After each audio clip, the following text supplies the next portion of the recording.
Hi, I'm Kaaron Warren. And I'm Geoff Brown. And we are here at Beechworth Asylum. We're about to take you on a tour of where are we about to go into, Geoff? A place I don't like going into, Kaaron. Oh. To be honest, I mean, authorised persons only, it says on the door, and I don't feel authorised. And I don't want to feel authorised because I don't want to go in there. Okay, well, look, we're going to do it for the sake of our listeners. Right. So, yes, this door already looks scary because it does say authorised persons only, and there's like a big punch mark next to the handle. Yes. Someone's trying to get out or someone's trying to get in, we're not sure.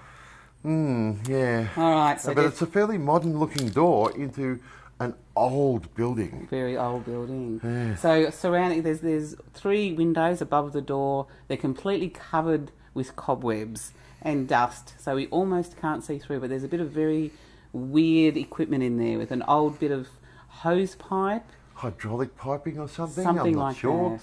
Let's have a look inside. Let's have a, All right. okay. Have you got the key? Or do we I have got the key. Are you sure? Are you sure? Oh, no, that's all right. I'm hiding behind you. But I'm hiding behind you. No, I'm hiding behind you. Well, can we get someone else over here? We'll both hide behind them. Okay. Come with us. Here we go.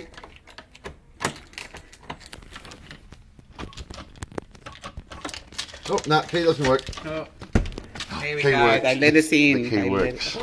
It's very dark in here. Yes, it is very dark. Did you bring a torch? No, you got eyes, you've eaten carrots, haven't you? It is very echoey in here. Okay, yes. Very echoey. All right. Oh, God. So we're just... It's closed. It's well closed. That was that solid door closing. So we've just entered the entry hall. You can see how echoey it is. It's probably about 10 steps by 3 steps. It's very high. It's white brick. It's really cold in here. It is really cold, isn't it? Yes. These buildings, they just don't change, but when they do, they don't change back.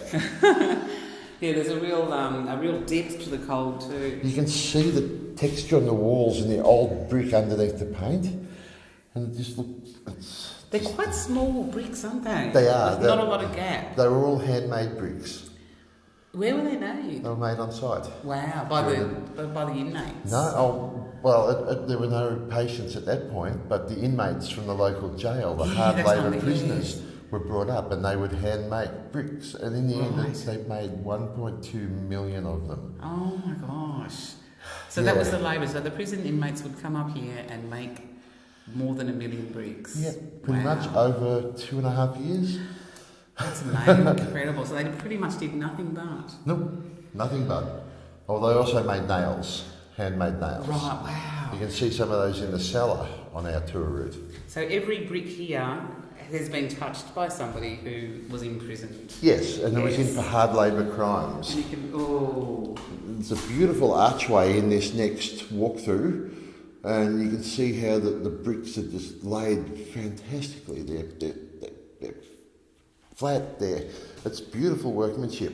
It really is perfectly done, isn't it? Oh my God, this is a scary place. Oh, don't. No, I can actually feel it already. Like, you feel so, oh, there's a bit of light coming here, so that's good. Now, this area, this door, it's a small wooden door, probably less than a metre wide, and it's probably just barely 6 foot tall, and it leads into what I call the demon furnace room. It goes down a few steps, and there's an old furnace there. And sometimes when we'd come through on tour, there would be beads of condensation and steam on the glass inside the door. You could see the water running down the rivulets. Oh my goodness. So whether it was channeling the heat of the furnace as it used to be, or whether there's something in there breathing and fogging it up, I'd never wanted to find out. It scares the hell out of me. Because I assure you there is no heat here whatsoever. No, the heating hasn't worked for 40 years. All right, and Geoff did tell us a really scary story about this room, but I think we'll save that for not our live tour. Are we going to open this door, or are you too scared? Oh God, no, I'm not opening that. I told you how I feel about it. Fine, but I'm not going. But I'll open it and you stand in front of it. All right, so opening up the very, and this is seriously. Actually, I think I'm safe because I don't have the key to this. I've only got the tour key. Oh no. The key for that is on my master key ring, which I didn't bring over, and now I'm very glad I didn't, Kaaron. He really is scared of that place. I'm petrified. Alright, so we're going up the stairs now. These are Beautiful old granite stairs with beautiful carved wooden handrails all the way up, set into an indent within the walls to contain the handrail. Yeah, it's beautifully made, isn't it? Yeah, beautifully made, 150 years old. Incredible. Yeah, and it's still solid. Solid as anything. Come on, you're first. I said I was going to hide behind you. Oh my God, is that a blood drip there? There's a big drip of red. Is that blood? I don't know, I've never seen it before. Oh, what? I haven't seen that. There's another spot there, just above it. There are drips of red that look like blood. It's not paint. That's not something I've seen before. I'm not sure how long that's been there. I'm taking my hand away. You were touching it. I was touching it. Oh, wow. Don't go so fast. Wait for me. Wait for me. Oh my gosh, stop it. You're a little bit scared, Kaaron. I'm not a bit scared. I was not scared until I saw the red blood drops that weren't there before. Listen to his laugh. What? I was just laughing. Please. Okay, I am actually a little bit scared now. Well, we're back in the light a little bit, so that means I can see where I'm running. So that works for me. And we're coming up to the first floor now. So we've got an old sign in front of us saying School of Nursing, pointing left, which was, I'm assuming, the School of Nursing. Yes. It's on top of a fire hydrant. And we used to, I think the last time I stayed here, I actually stayed in the old nurses' residence. Yes. And that was pretty creepy too. Yeah, that's one of the scarier buildings in the whole facility, I think, personally. It's made up to be like a modern hotel now. Yeah. But you can still hear weird noises, like thumps in the night. I'm sure I heard like a high-pitched squeal at some stage.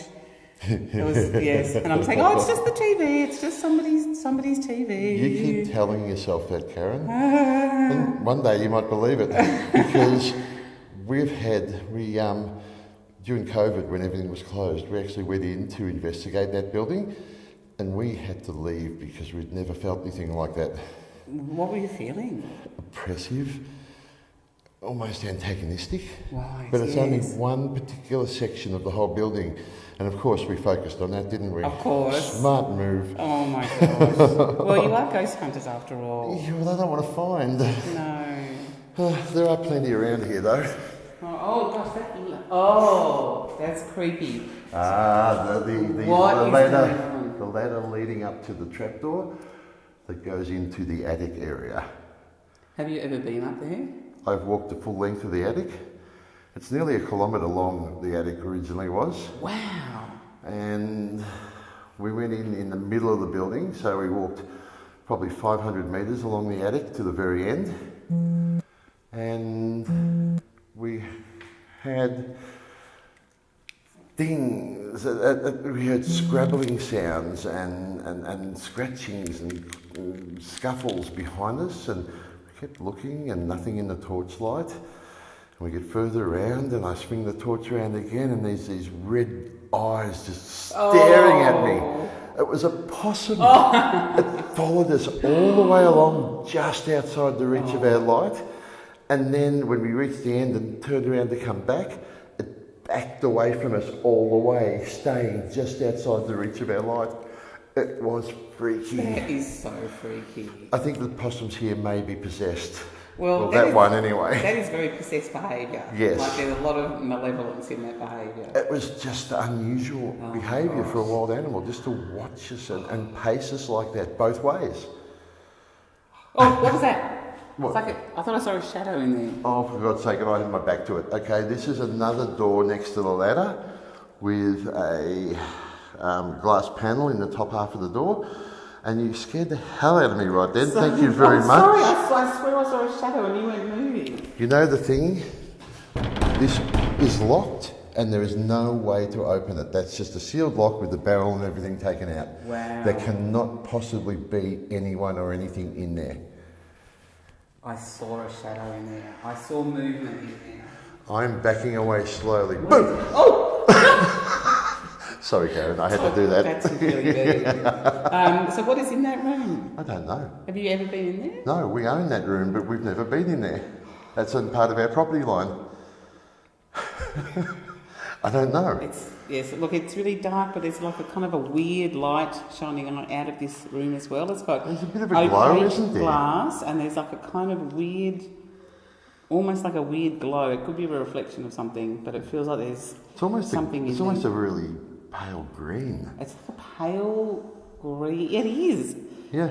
Pale green.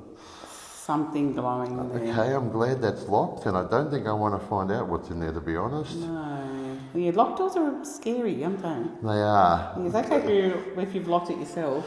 As an aside, when we took over this particular building, in the ground floor below us, there was a door that was bolted, sealed, and nailed shut. And we opened that door because we wanted access to the full length. And from the minute we opened that door, there was really weird things going on in this building. Really? It's like something was sealed in there, and we let it out. Would you do the same thing again? Probably, yes. Yeah, probably. It didn't kill me, so I must be stronger. Oh my goodness. So, shall we venture further in? Oh yes, well this is a nice modern door, so clearly something that you have put here.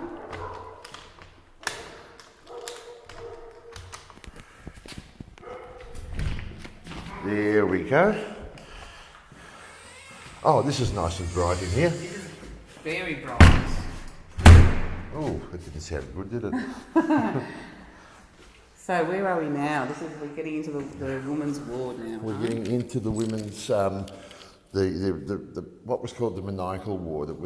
It's further away from the front of the hospital, so it was where people who were more noisy or problematic were kept, so they didn't disturb the work of the administrators in the very front section.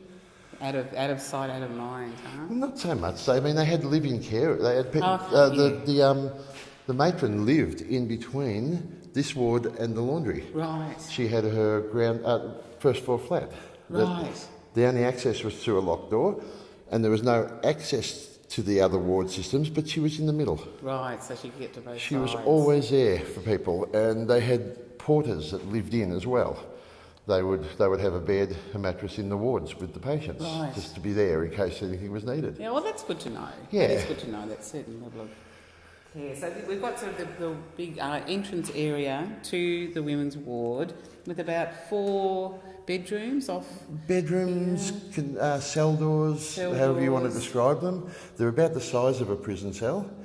They're probably 3 metres across and about 5 metres deep. Should we go into this one? Is that one? This was a storeroom at the end. Okay. You Right. see Small, isn't it? Yeah, you can see the cupboards where they kept all the medical supplies and the sheets and all that sort of stuff that they needed for day-to-day usage here within this ward.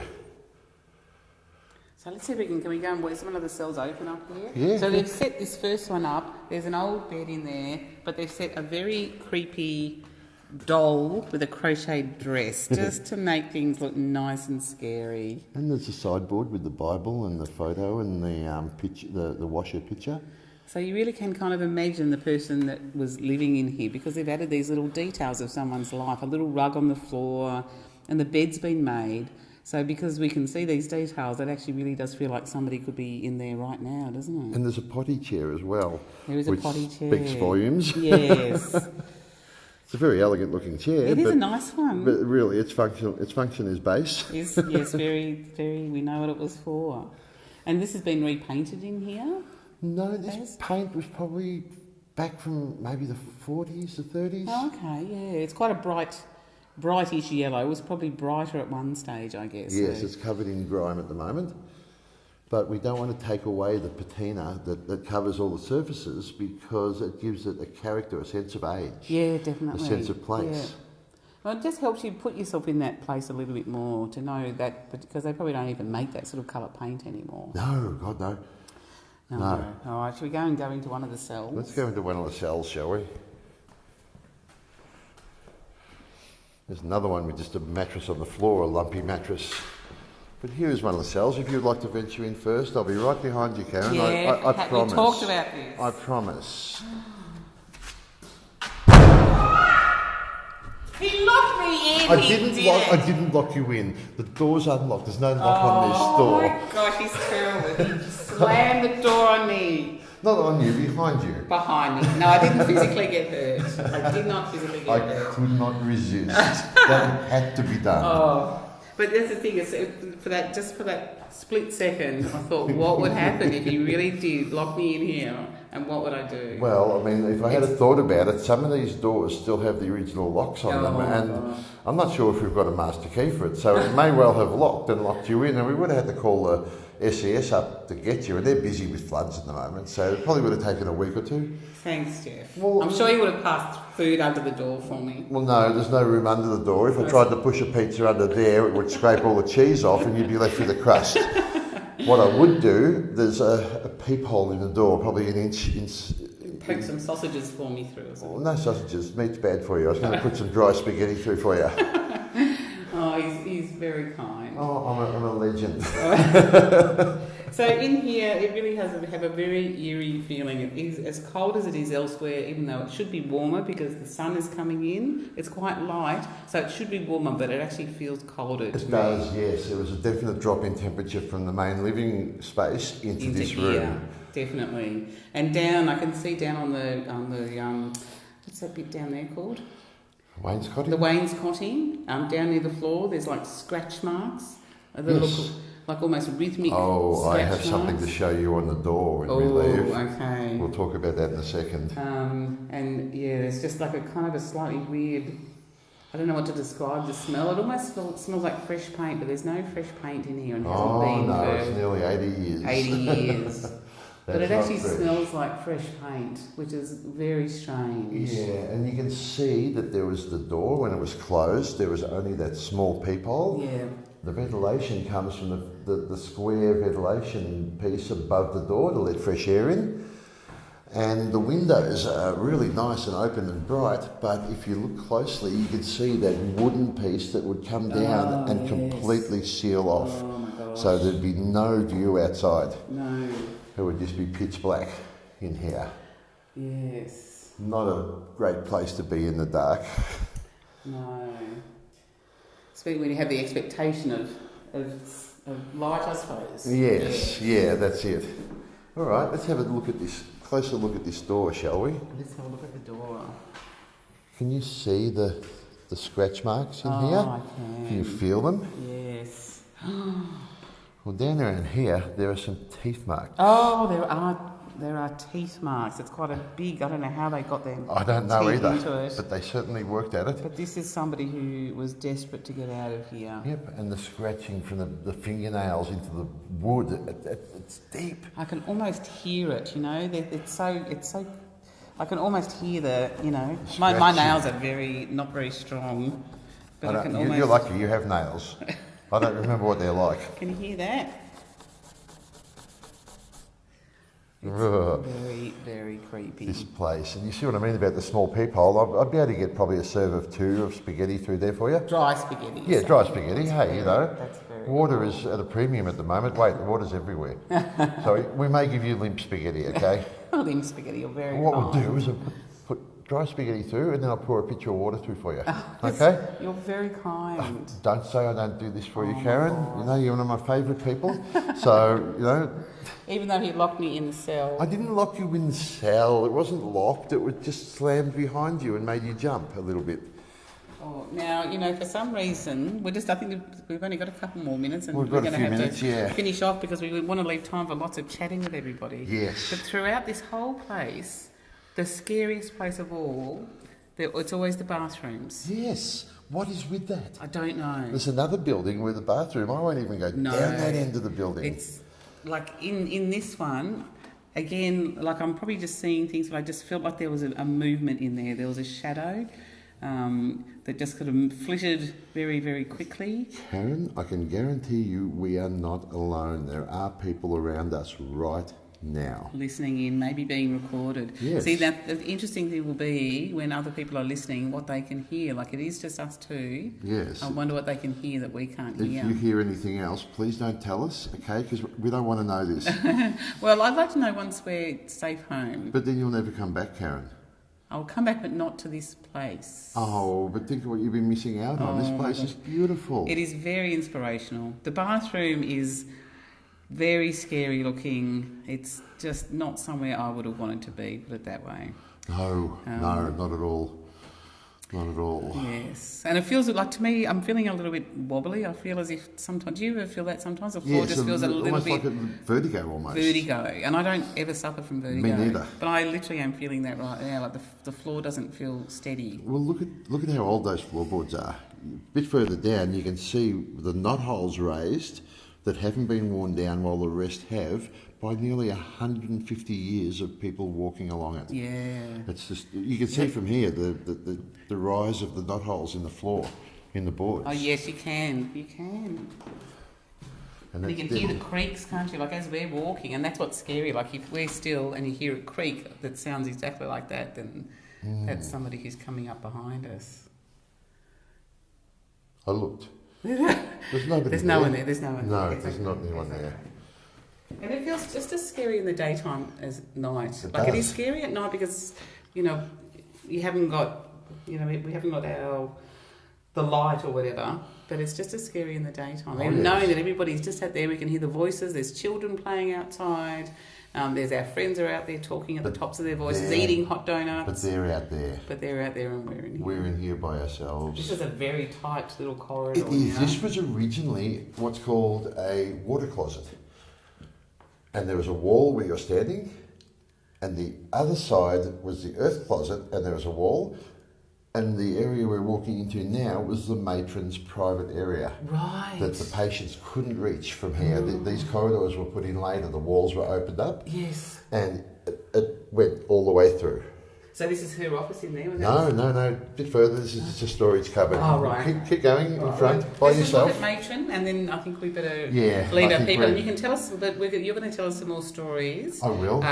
In live. Yes, I will. And you have to tell the devil furnace story. Because there's not many things that give me chills, really. But the demon furnace room. The demon furnace room. Okay, I'll tell that. Now, what you're moving in now is the matron's suite. Right. In here was her office, which was, we think, redecorated by nursing students to be black and red with a pentagram scratched in the paint and the Star of David on the other side. I think somebody got mixed up with what was religious iconography. And over... Yeah, so maybe you can tell us their story. Oh, what's in there? Go in and find out. I'll be right behind you, I promise. This was matron's suite of rooms. Here, even though it's set up as a bedroom, this would have been her lounge and living area. She's got her big fireplace here, a desk over there, and the heaters above. Now, when we move around here, this leads into what would have been her private bedroom. Now, matron's not very big on gentlemen coming into these areas, and please, matron, if you're here, I apologise. You know me by now. We've been through here plenty of times, and you know that I'm being respectful. Because Matron Sharp is still around. Matron Sharp. Yes, she was a matron in the late 1890s, and she was beloved of the patients. She treated the patients like people and like her family. She brought in pet therapy, music therapy and art therapy, and she gave them underwear for their dignity. Put curtains on their windows and generally did her best to support and brighten up their lives. Isn't that wonderful? And so she's a little bit suspicious of people coming in sometimes because she's not sure how you're going to treat men, because this was her private bedroom, and to have a man come into a lady's private bedroom was not done. No.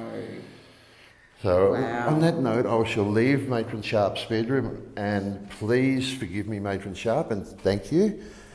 But Matron still walks around, and we tell people if they get scared on the tour to ask Matron Sharp for help and comfort, and sometimes a feeling of warmth and safeness I think that comes over them. I love that. She still looks after the patients that are left behind because they were in her care. They are her responsibility, and she will have nobody do something to harm the patients. Oh my goodness. Well, thank you, Matron. I'm going to say thank you, Matron, And I think we might need to Yep, finish off our little live bit. We've got lots more to look at, but we'll leave it here because we want to come to you and talk to you and find out your horror stories. And I really want Geoff to tell us a bit more about the demon furnace room. About the demon furnace room. Okay. So, all right. So thank you all, and we'll see you shortly. We shall. Have fun, everyone.